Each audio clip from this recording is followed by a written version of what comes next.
Guys, you already know how it go. It's your girl Kealey, and I'm back with another video. I hear my son singing over there. Yeah, this gonna be a crazy video. So by the title, we are going to be talking about how to start a business in 2021, and this video is more of like the planning stages of starting a business, because you do have to plan. Okay, so I'm gonna give you some tips on planning, or some stuff that I wish I would have done before I started my business. I do own a accessory business, so I have lashes as of right now, jewelry, and press-on nails. So these lashes are from my line. If you want to go check them out, then I will put it right here, and it will also be linked down below in the description. If you like my hair, then you can check out my previous video. I'm thinking about that. I'm gonna link it down below as well, so just look for that. If not, it'll be the video right before this. So if you guys see me looking down, that is because I have my notes, of course.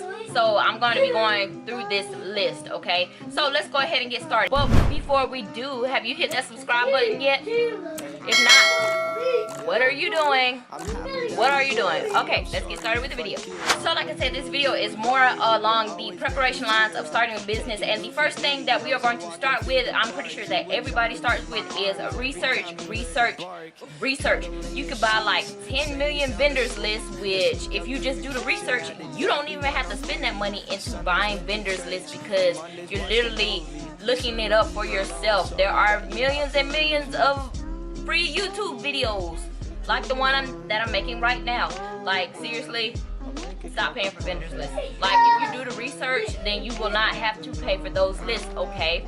So first thing is research, okay? You're gonna have to do it. You can't be lazy when starting a business. You're gonna have to do it, okay? So let's move on to the second thing.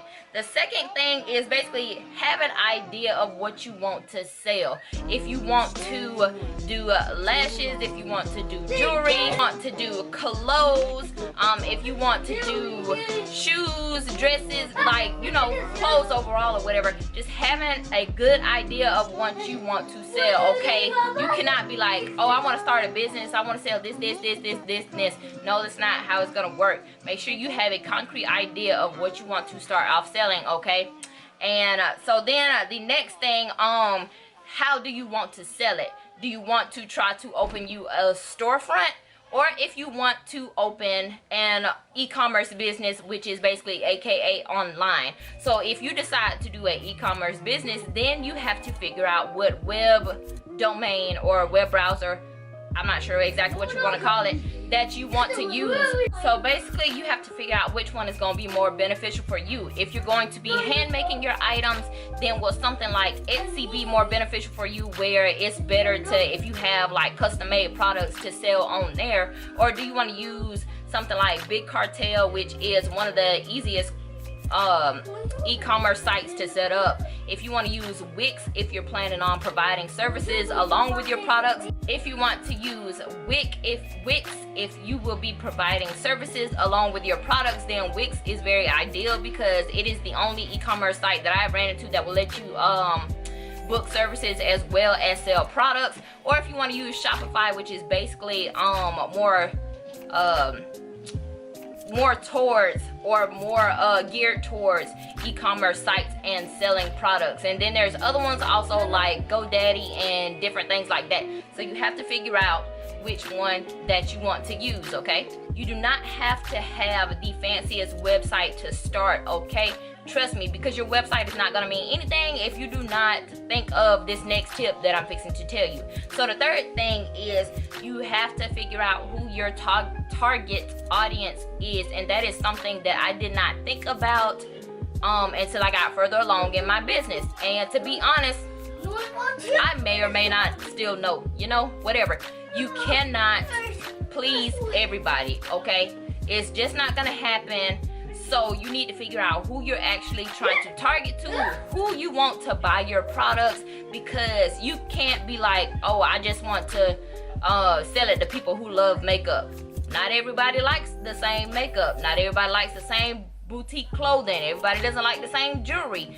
So you can have a variety in your store, but you're not going to be able to market to everybody because it's just not feasible. Everybody is not going to like the same product, and you're going to break the bank trying to have something for everybody in your store. So you need to figure out who you're targeting and stick to trying to sell to that target. That doesn't mean that nobody else can't buy your products, but you have this specific audience, person, gender, race.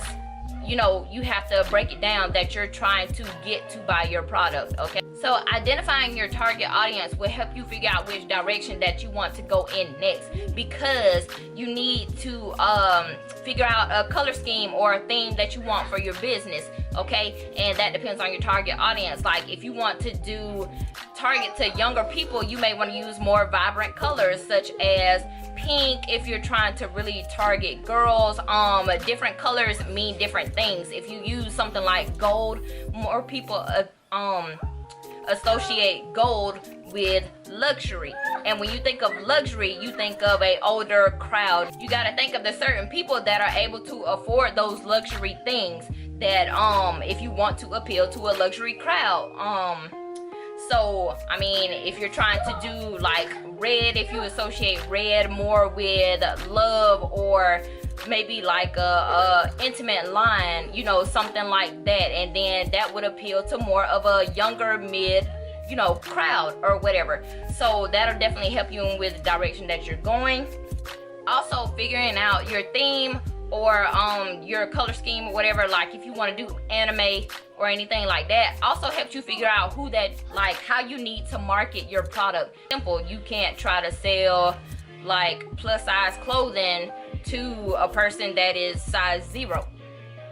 You can't try to sell size 0 clothing to a plus size person, because it's just not gonna work unless they're buying for family members, okay? You gotta think about stuff like that. If you're doing something, let's go back to the thought of anime. If you're doing anime, people that's not interested in that, don't even know anime, haven't watched an anime cartoon in their life, is probably not going to be interested because they don't know what the heck that is or what that means. So you have to know how to market to the person that you're trying to get to buy your product. So there's a lot of steps to marketing, but you definitely need to know all of those steps, and it will help you figure out how to market your business. Let's go back to the subject of products. One thing that I didn't do, I was trying to have a cluster of stuff at one time, because I was like, yeah, I'm gonna try to have something for everybody, so that way I can grab everybody, make more money and stuff like that. No. Something that I did not do was pick a product, pick one product and master that product. And that is a big mistake that a lot of people make. They try to master a lot of things at one time, especially when beginning, and it kind of gets confusing, and you're gonna do nothing but stress yourself out because you haven't had time to think about who your target audience is to master the first product. So now you're trying to sell to everybody and sell everything, and you're basically confusing your audience, and you're also confusing yourself. So once you get a little bit more down the road in your business, you know, as you stick to it and stuff like that, then you could definitely start adding more products strategically and introducing new products and everything. But once you're starting off, just please pick one of your favorite products that you want to start with. Like, think of what you want to sell. If you want to sell makeup, but bronzer is your favorite part out of makeup, stick to focusing on bronzer specifically, and then build to other makeup products from there. Or if, you know, lip gloss is your favorite product, then focus on sticking with lip gloss and mastering that, different colors, you know, maybe even matte lipsticks or whatever, and then build from there to something else, if that makes sense. This next tip is very, very important, okay? And basically it is testing vendors. And if you want to know how to find vendors, just drop me a comment below, and I will give you a free video on how to find a lot of vendors, okay? If you hadn't already found a YouTube video that tells you how to find vendors. But the thing is, I've had some people, actually a lot of people, come up to me and want me to help them find their vendor or want me to pick a vendor for them. I can't pick a vendor for you. I cannot pick a vendor for you, okay? Because like, you still have to test the products. No matter what you do, I can pick any vendor, but you still have to test their products, because what if you put your money into buying this stuff that they have and it's crappy and like basically trash when you get it, okay? So stop relying on other people to give you vendors, because more than likely they're not really gonna give you their specific vendor. They may give you a overview of vendors, but let's be honest, nobody really wants to give you their specific vendor because they don't want you having the same thing that they're gonna have. Even though everybody has the same thing already, it's about how you market it and who you're marketing to. Like, any and everybody has the same exact thing. You can get it from a couple different places or whatever, but it is how you market it that is making you stand out and be different, okay? And I don't understand why people don't want to really share vendors, because I mean, if I buy from the same vendor and you buy from the same vendor and we don't market it correctly, we're not gonna get this, or like we don't market it the same, we're not gonna get the same results. The way I market it and who I'm marketing to is not how you market it or whatever, and we're not gonna get the same results. One of our businesses may take off than the other, you know, or whatever. So stop buying vendors lists. Like, it's dumb. It's dumb, okay? If you do the research, like I initially stated, you can find good vendors, and you still have to test out the products, because my taste and your taste are two totally different tastes. So if you get a product, you may think it's trash and I may freaking love it, or I get a product and it's the most horrible thing ever, but you may love it. You still have to test out the vendors, you know what I'm saying? So, moral of this, find your own vendor, test them out, okay? So, with a big part of marketing, of course, comes social media. So, what I say is, a lot of people will give you advice on making sure you have every social media possible to market your business, and that's cool or whatever, but it's gonna do nothing but overwhelm you, especially if you already have a full-time job that's trying to fund your business.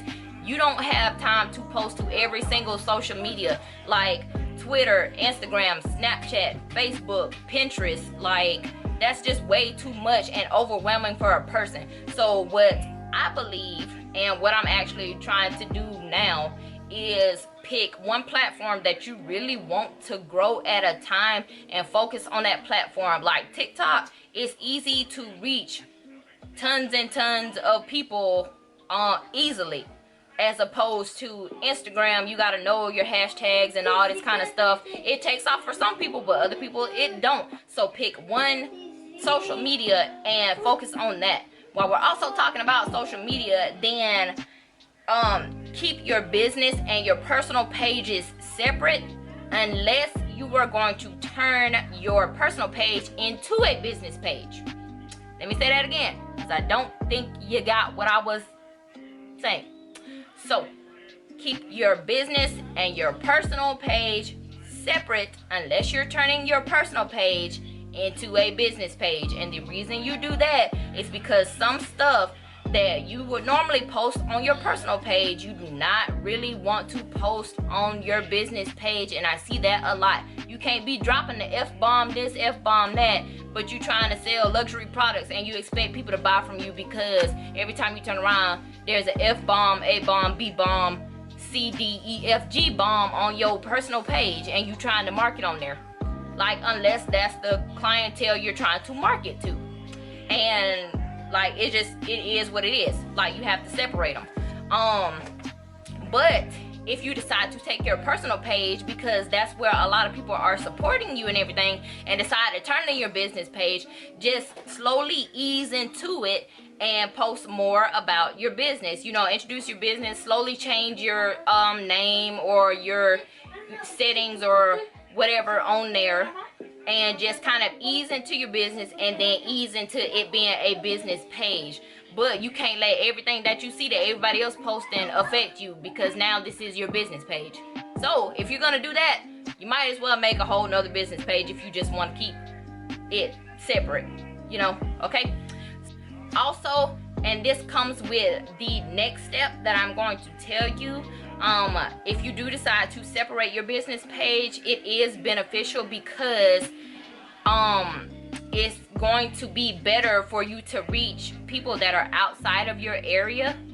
If you're thinking about the bigger picture. Now, if you want to start like a storefront or something within your area, then it's great if you have a lot of, say, Facebook friends on your page, you know, to market that. But just because people know you, they're not gonna follow your rules. And so that's the next thing, is to put rules in place and stick to them, okay? Stick to your rules. That is something that I have not done because I am such a nice person. Stick to your rules, because the people that know you think that they can get away with everything. Even the people that know of you just because you live in the same area think they can get away from everything, get away with everything. If you say no, you don't accept Cash App, don't accept Cash App from anybody, not with your business. If you lose a sale, okay, whatever. People can't request it at Fashion Nova. They can't do it with Shein. You can't go in Walmart and be like, oh, I'ma only pay with this and you gonna take it or not. Like, Walmart don't take Zelle. You whatever. They take a bunch of different payments, but you can't go in another company that has worked to be established, because I'm pretty sure they had to start and do the same thing. You can't go to nowhere like that, or nowhere online, or ColourPop Cosmetics or anything, and tell them what you gonna do because it's convenient for you. So no, don't let anybody treat your business like that just because it's a small business. Keep in your mind that it's going to be a big business one day, and you're not gonna be treated like that, okay? And if you lose that sale, or they don't want to support you, then they didn't want to support you in the beginning, okay? Because people will definitely, like, if they don't have that business mindset and they don't know how it is to run a business, then they can't tell you nothing because they don't know how it is. They may think, oh, well, okay, I ain't gotta buy from her and it's gonna break her business. Child, a bunch of people come into Walmart and get mad and be like, oh, I ain't coming here no more. Okay, see you tomorrow. I'm pretty sure you'll be back to Walmart within a week, okay? Like, that's not going to hurt the company. Like, one person is not gonna break the company because they didn't want to support you from the jump and support what you said. If they really want to support you, then they will follow your rules or follow whatever you say, or however you trying to set up your business, okay? So if you don't do pickups, you don't do pickups. I don't care if you're right down the street. I mean, you don't do pickups. Can't do pickups from Fashion Nova and Shein. I'm just saying. If you want to do pickups, then that is totally fine, but you're going to run into the issue that you're going to have problems with pickups. You're going to have people DMing you that never show up if you try to be lenient, because I've had it happen to me. I'm a mom, I'm a wife, I have a full-time demanding managerial job, and I don't have time to be trying to, like, fit my time into everybody else's time. Everybody else's time needs to fit into my time. And that's not being ugly, but you're going to stress yourself out trying to do that, and it's going to do nothing but make you want to quit because it's so frustrating, okay? So if you do pickups, you do it from this day to this time to this time, because that's what time you're available to do pickups, okay? If you can't pick it up in between that time, no, you can't come no other time. It's stated. Make sure you have it stated on your website when the pickup time is. If you can't allot to those times, then those times were on your website. Reading is fundamental. A lot of people don't like to think that, but reading is fundamental. And you should have read, okay? Because it was right here. And just because you decided to not read once you just chose pickup because you just wanted free shipping does not mean that I can accommodate for every person. You see what I'm saying? So, like, make your rules and stick to them, okay? So I hope that this helped anybody. Any of these tips help you consider starting your business in 2021. And if you guys like this video, then please give it a thumbs up and subscribe to my channel, and I will see you guys in the next video. Bye.